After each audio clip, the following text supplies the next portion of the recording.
morning, colleagues. I love calling my student colleagues. My name is Dolthea Etuete Shiningayamwe. I'm going to be a tutor for Curriculum Theory and Practice B. Welcome. The subject is going to be Curriculum Theory and Practice B, subject code B8 CTB22. I hope you are here for the right one. Bachelor in Education, Honours Degree, Examination-Based Contact class for 2020, and the presenter is D.E. Shiningayamwe. However, you can call me Miss Etuete. Welcome. This is going to be a very good subject. Feel calm and relax. I'll be at your disposal. So the aim of this presentation is to help you prepare for your assignments and for your examination as well. So many of the aspects that we'll be discussing here, though not everything is covered in the examination or in the assignment, this presentation aims to give you an overview of the exam and the assignment as well. It also kind of just helps you to kind of get the brief topic or the brief issue on this subject content. So I'm going to discuss some of the content covered in your study guide, and some of them I'm going to discuss them. However, they are also part of the exam. You shouldn't only focus on these issues, but any other issues that are not covered in this presentation are also part of the examination. Before you study, I would also want to advise you that you familiarize yourself with the learning outcome found at the beginning of the learning unit. Because of time, I'm not going to go through the learning outcomes of this study guide, but it's very important because the learning outcomes also awake your mind on what is this curriculum theory and practice B. It kind of alerts you on very important aspect of the subject. So I would also want to advise you that you pay attention to the learning activities. The learning activities are like self-learning activities that are given in your study guide. They also help you to rehearse, or they kind of also help you to it's kind of exercises. Exercises helps you to kind of gain some knowledge, and you are also kind of training your mind on how to answer questions. And please do not look at the answers before do not just focus on looking at the answers provided before the completion of your task. So please, you answer the questions, and then you can compare your answers only after you have the given answers, only after you are done with answering the questions. Only your study. And I would also want to let you know that the examinations and the assignments are strictly based on your study guide, though there would be certain aspects that are covered in your presentation. You must expect anything that is also coming from the study guide. But I also want to let you know that, you might expect very few questions based on knowledge, but in many cases our questions are based on the study guide. And it's also very important that you do not necessarily study outside the study guide, though for several information you also need to focus on them. But otherwise, examination is strictly based on the exam from the study guide. The curriculum theory and practice, it's more a subject that is relating to matters in Namibia. The good thing about this subject, it's curriculum theory and practice, like the name implies. The curriculum, there are three words there. There's curriculum, there's theory, and there's practice. What is curriculum and what are theories and what are practices? So the curriculum, it's a plan or it's a regulation. It's kind of that articulate or that maybe discuss about how the curriculum is going to be implemented. The curriculum is an educational track, or it's an educational it's kind of an educational plan outlining how curriculum is going to be implemented. Curriculum, it speak about how not curriculum, but how education is going to be implemented. So curriculum is made up of maybe the planning, the organization, the execution, the implementation. It also outlines the policy statement. It also outlines maybe the relevance of curriculum, the principles, the teaching methodologies, the learning methodologies, the assessment, what type of assessment activities. So what are theories? Theories are like ideologies or philosophies on how certain issues should be implemented. In terms of now curriculum theories, it's more on curriculum theories. And the practices, these are implementations, practices. How are you going to execute? How are you going to put into action what you are planning to do? So briefly, this module, it's about an educational path. It's about how the educational plan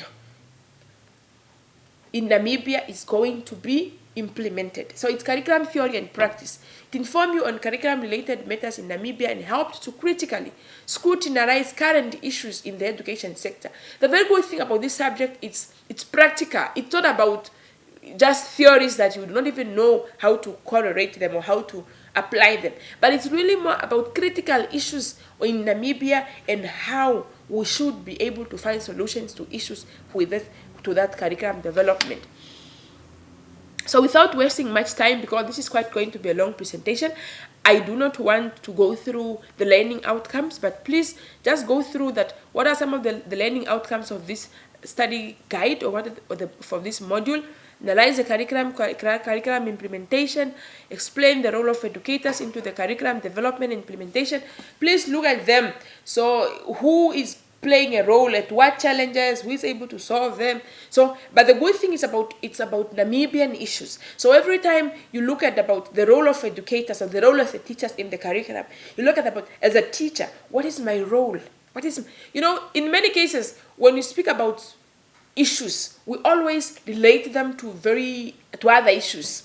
It's very important that you shouldn't go very far. Just think about yourself. If they say at the end of the lesson, you should be able to explain the role of educator in the curriculum development and implementation, what does this mean? It actually means at the end of this lesson, you should be able to pick up your role as a teacher into the curriculum implementation, because you are studying to be a teacher. Some of you are already teachers.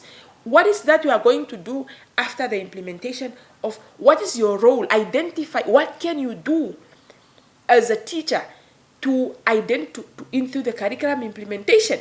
Simple things. You can even say, no, I would want to stand up and tell the Ministry of Education what they are currently doing, which is not right, and how could we correct it. So give details on the evaluation of the curriculum programs. How do we know we are progressing? So evaluation, it's about evaluating. It's about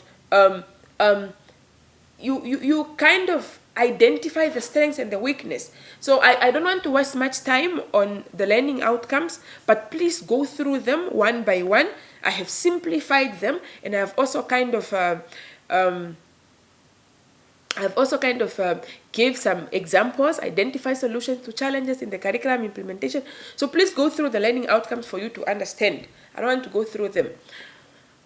This unit covers 5 units. I mean, this study guide or this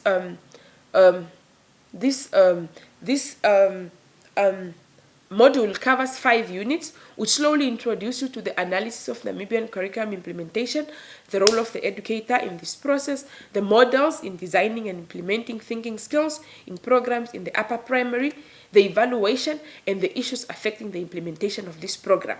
You know how the issues, the modules are.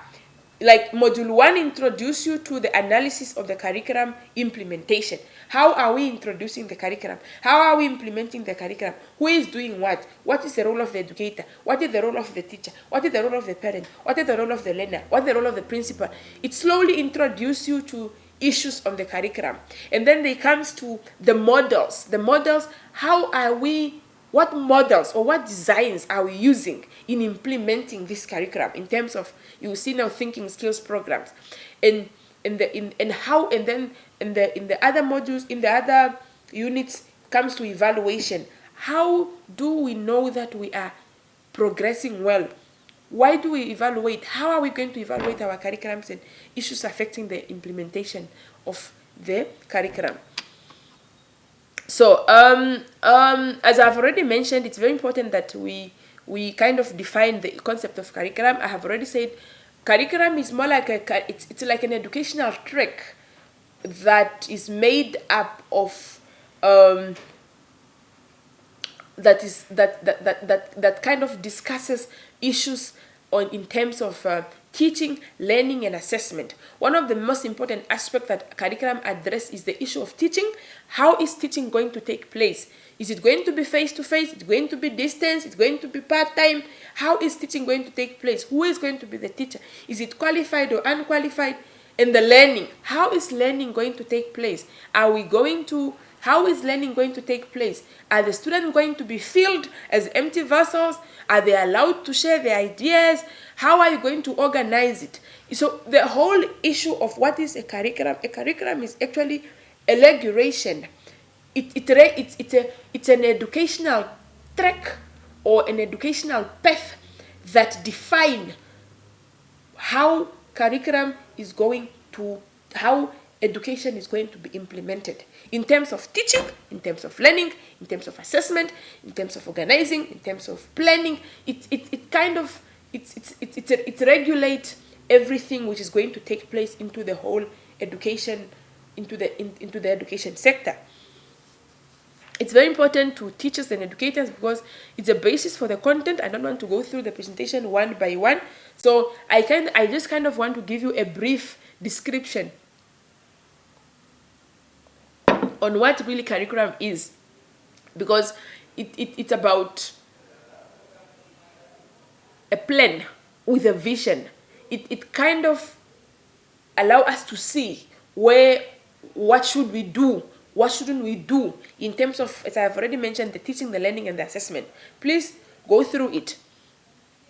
So for you to understand these issues related to curriculum development, please pay attention to the following concept. As part of the other key issues in the module, we have interdisciplinary or cross-curricular teaching, character education, purpose of assessment, curriculum management, thinking skills, and performance audit. These are some of the issues that are kind of really surfacing. What are interdisciplinary? What are cross-cultural teaching? Cross-curricular teaching. They speak about cross-curricular teaching. They speak about character education. You know, when we are teaching, when you set up a curriculum, you have some motives. You have some motives, like what is that you would want to achieve?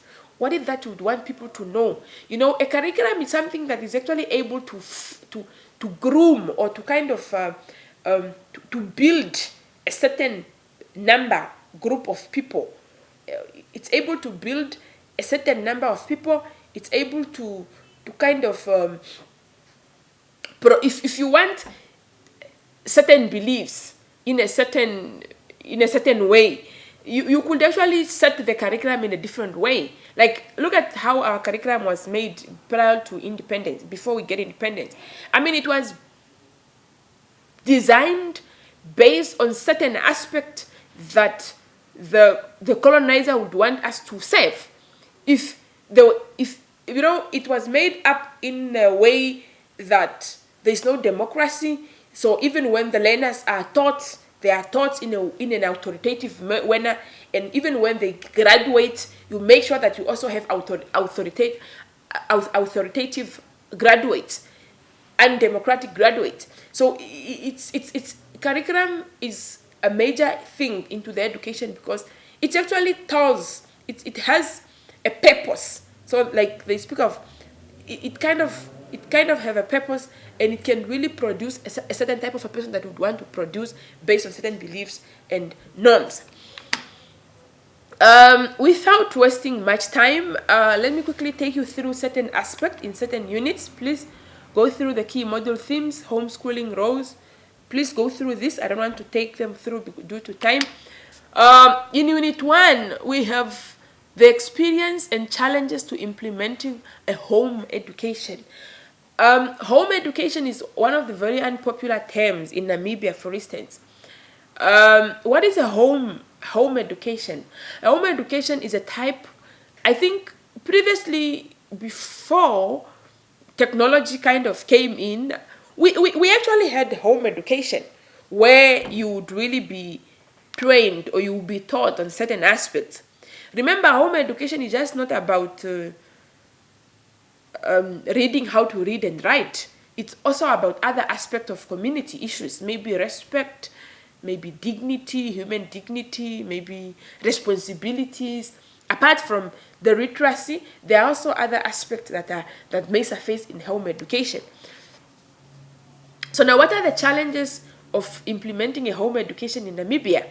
Look at the attitudes are negative, or until attitudes change. Some people believe that no, I'm not able to, home education is not useful. My kid cannot be taught just at home. There are other very important aspects that need to be addressed. You know, we speak about 21st centuries now. No, and the disabled children are not ready. Maybe if we have to say we are going to start doing homeschooling, some environments at home are not friendly. Maybe there are no toilets, or there are not trained employees or staff to be able to deal with kids that are physically challenged, or kids that are maybe not able to, like right now we have schools that are able to accommodate learners with certain needs. So our people are not illiterate. Maybe people at home who are supposed to do homeschooling, they do not even understand, or they're not even just literate. The systems is too rigid. Maybe the Ministry of Education is going to say, no,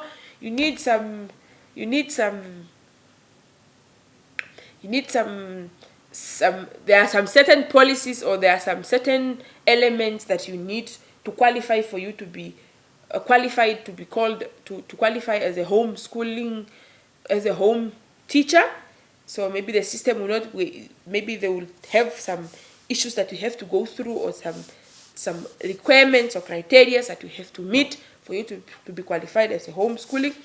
So interest from the community members, the community is not interested to do that, they don't have time. Poor support system and no networking. Some people really want to start homeschooling, but they do not know where to start. There is no networking, there is poor support system, nobody is supporting you to do it. If the ministry would want to do it, maybe the ministry is saying no, they are doing their own things.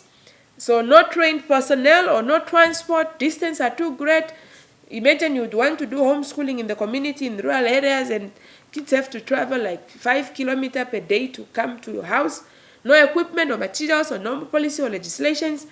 Sometimes there are really just no equipment. The parent want to do homeschooling, but they do not even have equipment, pen, pencils, stationaries, just to start basic things. And there's no policy or regulation. Maybe the ministry is not really does not have a policy on that, does not have better ways of implementing it, or maybe helping people who would want to do it. What Namibian school education system do to ensure that Namibians are globally on par? When we are setting up education, we are actually looking at the global aspects as well. We want Namibia to be competitive. We do not just want to produce Namibians who are able to do work or to perform work in our community, but we are also looking at people who can be competitive globally, international, who can work at other universities, and who can really be who are able to compete even with other universities in the world. So now, what is that Namibian schools? What is that? So this aspect is like, what is that Namibian schools education system? How best can we help our education system to ensure that we are on par? We are on par, I mean we are able to compete, or we are on the same level with the the global world. So introduce competitive courses and programs that are on par with international levels. So put more effort on the training of qualified teachers and professionalism. I think this is very clear. I don't want to kind of go on to embark on much time on it, but I think you understand what does it mean for Namibians to ensure that they are producing graduates who are also able to compete on the Namibian on the global market. So we look at in Unit 1 where there are also issues of what Namibian should education system. I think it's just a continuous issue. We look at a syllabus. A syllabus, you know, when I was defining the curriculum aspect, I said a curriculum is an educational track, or it's a plan that regulates how education is going to be implemented. So part of what is going to be implemented is also a syllabus. A syllabus is a small component of a curriculum. It determines the topics that are going to be covered in textbooks. It's not, many people are kind of confuse the syllabus and the curriculum. But the syllabus is not a curriculum. The syllabus is what is going to be taught, specifically based on textbook, maybe course outlines. It's what is covered in this curriculum in terms of the content. So that's a syllabus. But a curriculum is a broader aspect that include the learning activities, the teaching activities, the assessments, who the stakeholders. But the syllabus does not really include the stakeholders. I mean, I think the only person who execute the syllabus is just the teacher and the learners. That's it. So I don't want to go through points one by one, but it's also something that you need to look at. It's also something which is very important part of the study, in the study guide or in this module. We also speak about the difference between teachers and learners. What is the difference? Who is a teacher and what's a learner? So a teacher is an individual who provides information, and the learner is the person that receives the information. But there is so much more about that. A learner can also be a teacher. It doesn't mean that a learner is somebody who is just there to be filled with information without asking anything. But it's very important also to look at this aspect, but not just to look in the aspect of filling the information to the learner as a teacher.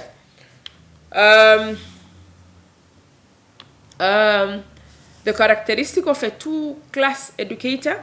What is a collaborator? What's the difference between a collaborator, an advocate, an innovator, a driver, a learner, and a facilitator? You know, a world-class educator is somebody who is kind of like paid on the global level. Like, it's a world-class educator, the word implies. It's somebody who's an educator at a very classic level, like at a very advanced level. So what are these characteristics? What for the person as a teacher, for you to be viewed as a world-class educator, what are those qualities that you should possess? What qualities should you possess for you to be viewed as a world-class educator? You should be a collaborator. You should be a collaborator. Like, a collaborator is somebody who is able to collaborate together, maybe in terms of the parents, in terms of learners, in terms of the communities. Advocate, you know, when somebody is advocating, they should be able to stand up for other people's rights.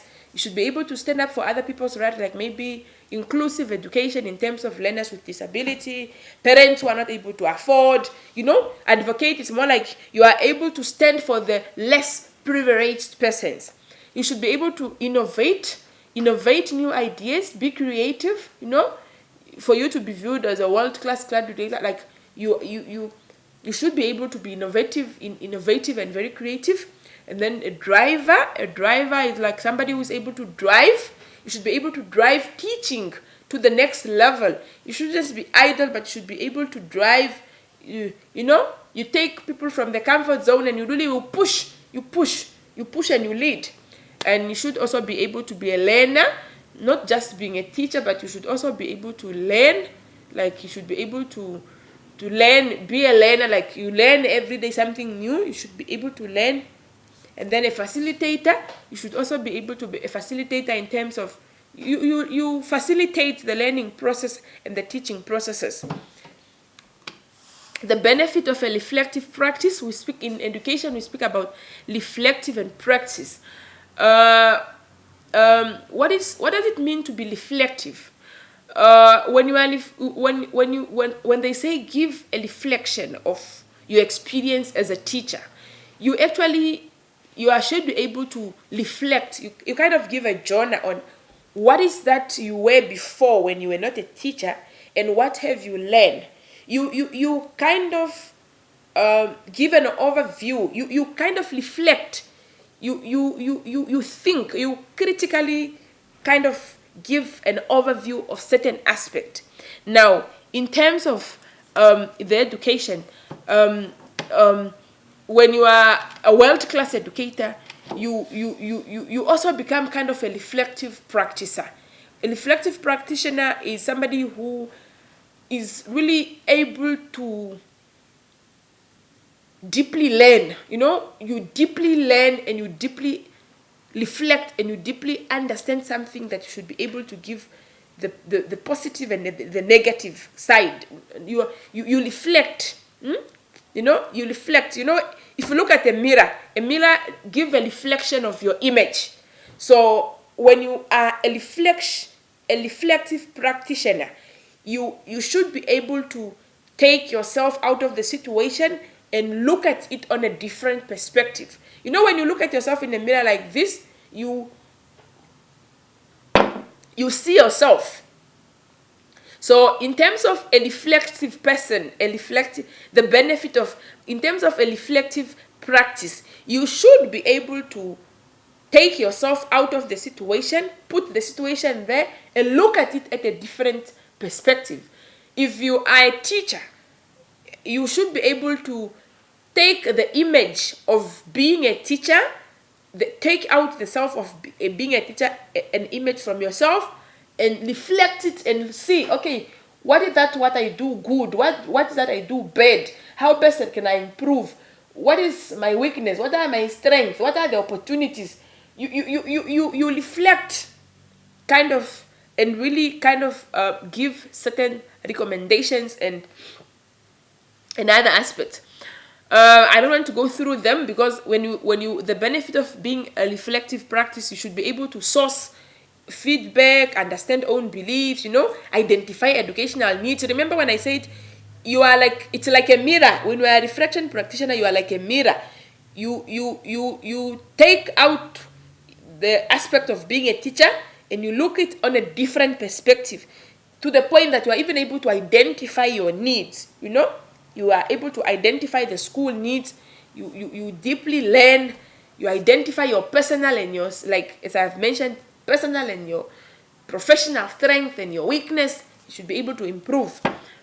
I think I have kind of given it a fair deal. I don't want to speak about it. Are you there? We are moving to Unit 2, the concept of teacher leadership and the importance of adopting it in the Namibian education system. When it's teacher leadership, what is a teacher and what is leadership? In many cases, we have school principals at schools, and these people are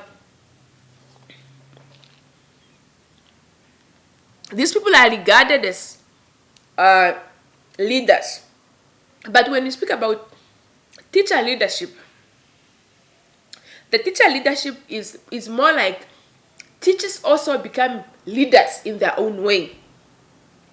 They become the form of agency where teachers are empowered to lead development work that impact directly upon the quality of teaching and learning. You kind of innovate ideas where you are able to do like a collective kind of leadership with other teachers. And you are also, the concept of teacher leadership, I'm kind of trying to give you what is teacher leadership. It's an opportunity where teachers also become leaders. You also become a school principal even if you are not. You start getting engaged in establishing very strong teaching and learning activities, or on you start getting engaged on how best we can improve education. Even if you're not a school principal, you start on getting engaged in on how best can we develop a quality learning and teaching environment at our school, even if you are not a principal. So what is the importance of it if teachers also become the role model? Remember when you are speaking about the world-class educator, part of the characteristic of a world-class educator is also a driver. So in terms of teacher leadership, teachers also become drivers. No, they become drivers.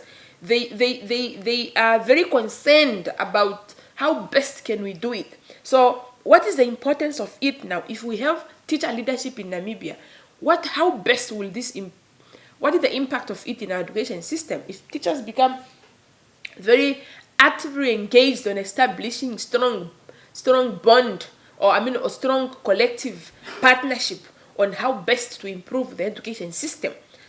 Briefly, that is what is teacher leadership all about. I'm not going to go through all the issues, like maybe the distinctive of nature of the leadership activity can be explained as follow: leadership of students or of other teachers, leadership of operational tasks. Remember, keeping the school organized and moving toward its goals. When I was telling you, these are the things. Through decision making and goal partnership with others, you become very responsible. I'm not saying teachers are not responsible right now, but they kind of become leaders on their own. Teacher leadership, like they look at the aspect of teacher, what they do in terms of leadership.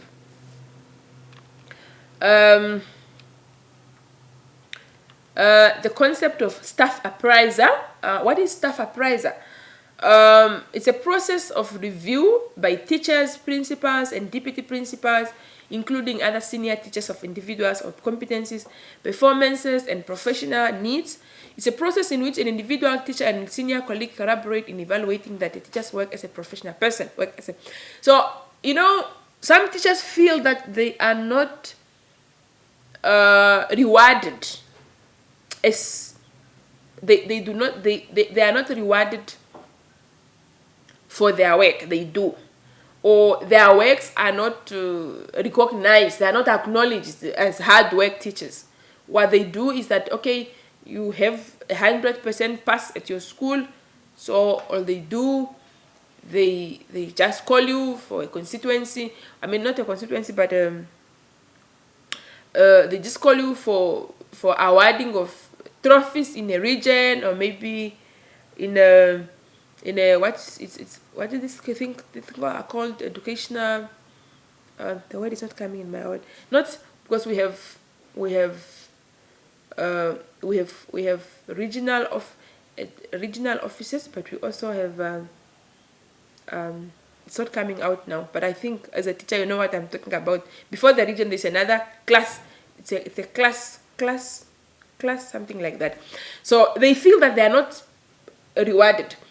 So teacher appraisal now has to do with the process of allowing teachers to be reviewed, their work to be reviewed, or to be kind of like you are being evaluated, not really kind of evaluated on how best are you doing, how best are you performing. Are you a good teacher, are you a bad teacher? But it's quite very critical, because sometimes people look at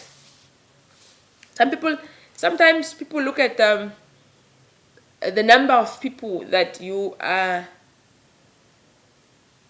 producing. Perhaps how is your passing rate in your class, maybe versus the failure rate. So it's a concept of staff appraisal. It has to do with maybe subject performance, school performance in the region, or the passing rate comparing to other schools. But in reality, when you speak about teacher, the concept of staff appraisal, it's about the evaluation of the works of the teachers or the evaluation of the works of the school where a certain teacher or principal is working. We are going to Unit 3 when we speak about the critical and the non-critical thinkers. Remember when I was taking you through the reflective and the non-reflective thinkers? So a critical thinkers, part of the education goals, even for Namibia, is about producing critical thinkers. Critical thinkers, these are persons who their level of thinking, it's at another level, you know? You look at something and say, I think critically, this person is a critical thinker. What does it mean when that person is critical thinker? This person is able to think deep. They are able to criticize, they are kind of able to give really like very, very reasonable facts, or they kind of have facts. They are able to deliver and think and really in a situation. Remember, we are talking about all these issues in the terms of curriculum practices, theories and practice. So they demand evidence and reason before believing. So they strive to reason objectively. They really they demand reasoning, and they are most interested in the truth. They seek to increase their knowledge. These are critical thinkers. This person is always eager to increase their knowledge. They allow passion while the non-critical thinkers, they are most interested in winning arguments. So they rush to conclusions and demand certainty. When you're not critical, you just believe everything that people are telling you. You don't think, or you don't make comparisons, and you are not believing on the facts. Not really to say that they believe in lies, but they are not. This person is not interested in finding out the truth. If they say, okay, the education in Namibia, it's just a statement. Education in Namibia is weak. A non-critical thinker would just say, yes, yeah, it's true, it's weak. But a critical thinker would really go to an extent to say, but why are you saying education is weak? Give me facts. Why are you saying education is weak? Give me facts. Or if you are teaching in terms of critical thinkers and non-critical thinkers, in terms of teaching as a teacher or as a learner, a critical learner would really ask. These are type of learners that give you tough time in class, and they will go like, madam, what are you trying to tell us? If you are saying the education policy is based on what and what, why? The critical thinkers go to the extent of asking you the why and the why, and give you reasons, questions. But the non-critical thinker, they just sit down and believe and relax and say, okay, yes. They say yes. Sit down, yes. Stand up, yes. They do not really have that vuma of, going to an extra mile to find certain reasons or to find out why certain things are happening in different ways. They also rush to conclusion and demand certainty, and they are very emotional, most interested in winning arguments. It's fine if I win the argument, yes, without providing facts. These are non-critical thinkers. So we goes to the 8th Glossary of Thinking Skills, Terminology of Alvido 1990. There is a blue taxonomy. The thinking skills, it's more like the level at which you are able to provide reasons. So there's a Bloom taxonomy, cognition, there's creative thinking, critical thinking, infusion, metacognition, thinking skills, and transfer. Please go through them. There's some differences between decreasing impulsiveness and listening to others with understanding and empathy. So what's the difference between a learner who decreases impulsiveness and the other person who does only listen to others with understanding and empathy? So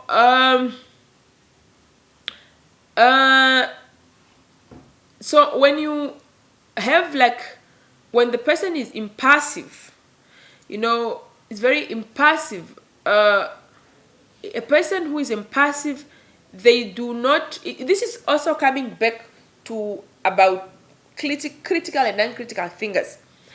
As a learner, learners often blurt out their first answer that comes to mind rather than considering alternatives. As learners become less impassive, we can observe them clarifying goals, planning and exploring alternative problems, solving strategies, and considering consequences of actions before they begin. They will decrease trial and error. They will gather much information before they begin a task, take time to reflect on an answer before giving it, and make sure they understand directions before beginning a task, and listen to alternative point of views. So if somebody is impassive, a person who is impassive, this is somebody who is subjective. They kind of believe everything they are filled with.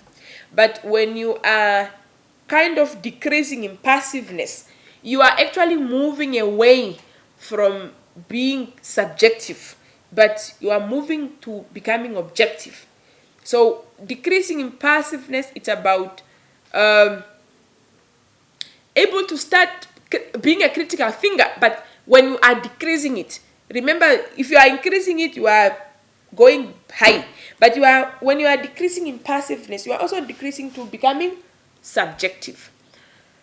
Listening to others with understanding and empathy. So when a learner can say Peter's idea, but Sarah's idea is, or let's try someone's idea and say.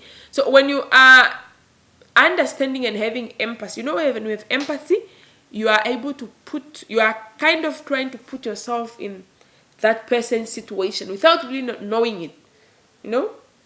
Even if, remember, we are speaking about inclusive education. So you are able to kind of defend or kind of understand the situation even if you haven't gone through that. You listen with understanding. If a person with disability or a learner with disability is telling you that, no, I'm not able to continue with the type of education because of the type of assessment that we are given. So as a teacher, you should be able to listen to this person's needs, even if you do not know their situation. You have never been in their situation. So we are moving toward Unit 3, features what human beings do when they believe intelligently. So please go through this as well. Metacognition. These are the features of human beings do when they behave intelligently. What do people do? What tells you that this person is intelligent? What are some of the features that you think the person kind of outlay or portray when they are intelligent? You probably, the flexibility in thinking. This person is flexible. Even as a teacher, when you're working with your colleagues or principals or any other HODs, you'll find that some people are not flexible. Some people are, once they think narrowly in their own direction, that is it. So when you look at a human being, for you to notify them or for you to say they are flexible, what are you looking at? You look at flexibility in thinking. They are flexible enough in their thinking. They can change their mind. If you say, okay, the meeting was taking place tomorrow, 10 o'clock, but we are changing it to 1300 hours tomorrow. Is it possible? Yes. They kind of also go with the flow. They change. They are flexible. They are easygoing. Their awareness of their own thinking. They have self-reflections. They listen to others with understanding. Their persistence, like they are able to decrease impulsiveness. Like some of these features, these are the features that human beings portray when they're intelligent. They are able to check for accuracy and precisions. They don't just sign the document even without looking at it. These are some of the things. They question and problem posing. These are some of the issues. All ingenuity, just go through them. We are moving toward, because of time, we are moving toward Unit 4. The 4 main functions of evaluation in education. It's very important that when you are implementing a curriculum, it should be evaluated. Evaluation is one of the most important aspects for you to identify the strengths and the weaknesses. You cannot just be going through the same curriculum every now and then. You have to kind of evaluate. The main aim of evaluation is to identify the strength and the weakness, so that you may correct where you have gone wrong, and also maybe progress where you have really done a good job. Prediction, sometimes we give tests to identify the aptitude.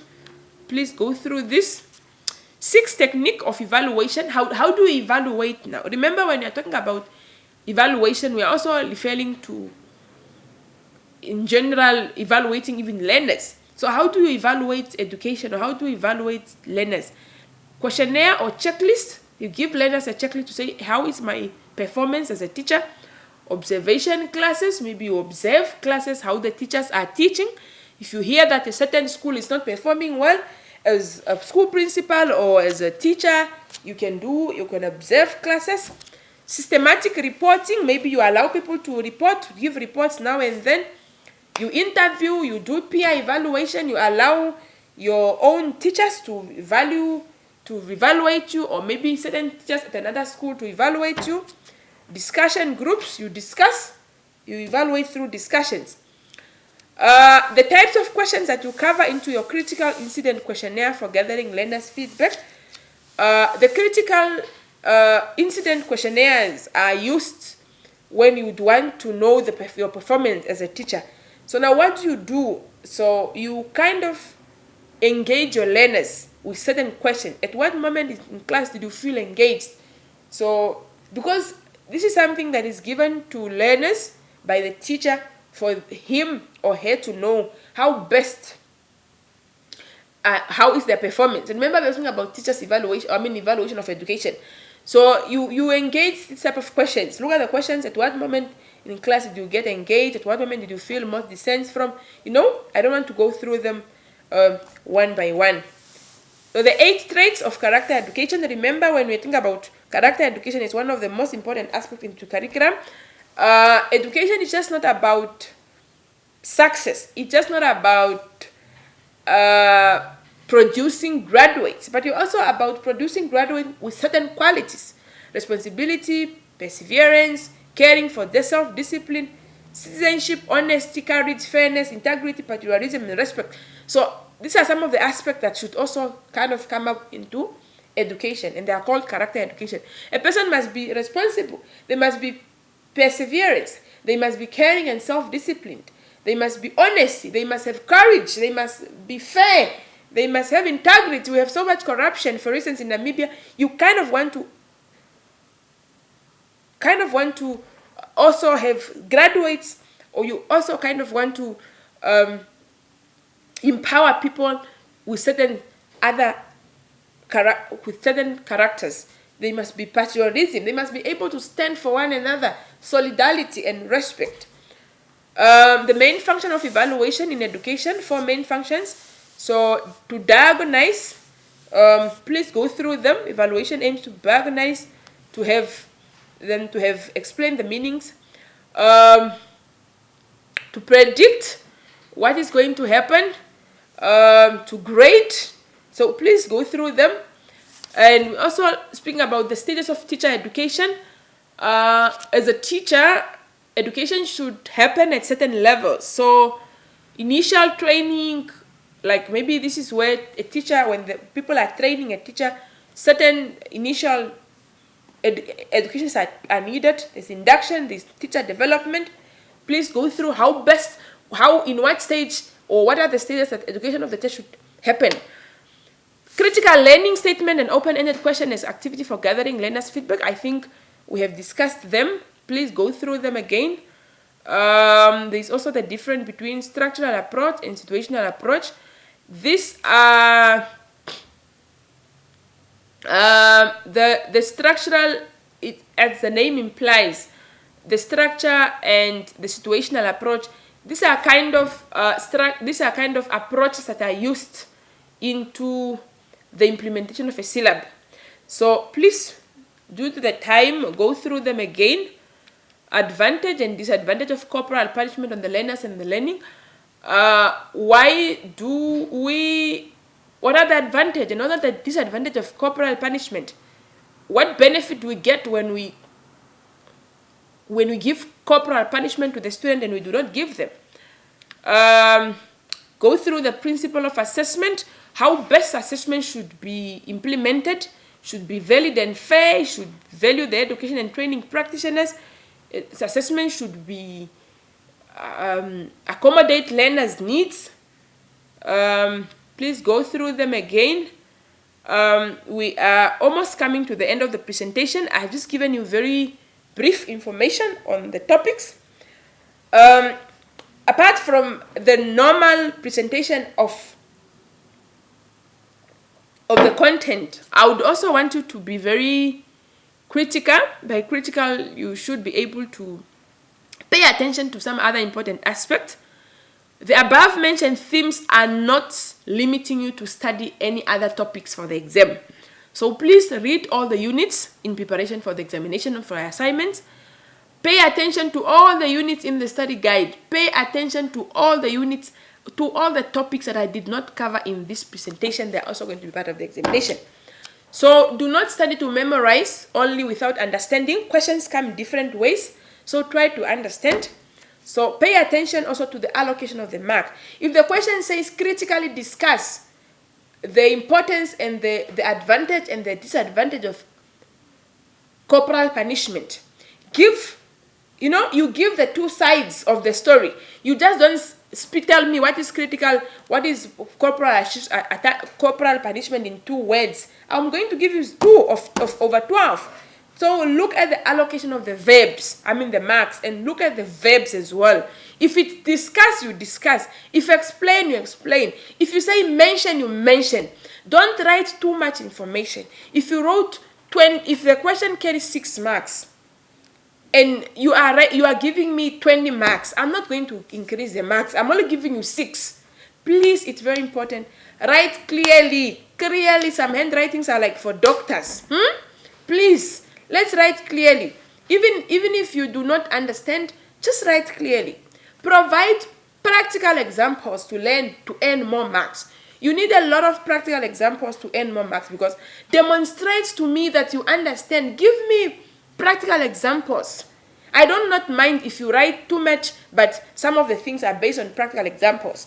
So I'm hoping that I have given you brief discussion, though it's not enough. So these are some of the information that you need to also consider about examination issues. So I'm available for consultation. You can call me via text or anything. This is my contact detail. Please, and you can send me an email, or maybe you can also call me. I'm available not just to say between those 2 hours, but you can even text me to say, Miss, I want to speak to you today. Can we make time? So I wish you all the best. Study well. All the best in your academic endeavors. And remain calm. I'm sure you are going to do it. All the best.